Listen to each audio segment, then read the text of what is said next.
एक बार जब महाराज जी बम्बई से रवाना हो रहे थे, तभी एक सत्संगी बहन उनके पास रोते हुए आई।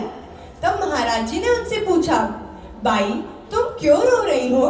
तब बहन ने कहा, आप जा रहे हैं ना, इसीलिए मेरे को रोना आ रहा है। तब महाराज जी ने उनसे फिर से पूछा, क्या तुम्हारे पास साधक संजीवनी नहीं है? तब बहन ने कहा, साधक संजीवनी तो है मेरे पास। फिर महाराज जी ने उन्हें बताया कि साधक संजीवनी मेरा ही स्वरूप है। अगर तुम्हारे पास साधक संजीवनी है तो समझो मैं ही तुम्हारे साथ हूँ। इस घटना से यह सिद्ध होता है कि साधक संजीवनी के स्वरूप में महाराज जी हम सभी के साथ यहाँ उपस्थित है। साधक संजीवनी तो इतना बड़ा ग्रंथ है, तो तुम बच्चों के वो क्या काम आता है, वो कौन बताएगा? मैं बताती हूँ। हमारी गीता क्लास में साधक संजीवनी के आधार पर ग्रुप डिस्कशन होता है। उसके अंदर मुझे ये बात समझ आई कि गीता जी एक बहुत ही अद्भुत ग्रंथ है।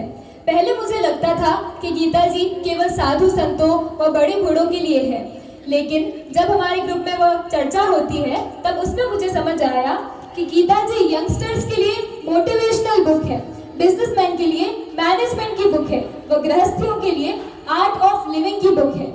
इसमें सभी की समस्याओं का समाधान है। जैसे कि पहले अध्याय का पहला श्लोक ही हमें परिवार में किस प्रकार रहना है इसकी कला सिखाता है।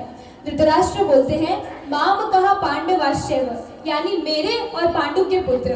तो घर का मुखिया ही यदि भेदभाव करेगा व पक्षपात करेगा तो वह घर नहीं टिक पाएगा, बिखर जाएगा। वैसे ही एक श्लोक और है जिससे मुझे मेरे विद्यार्थी जीवन में भी लाभ हुआ है।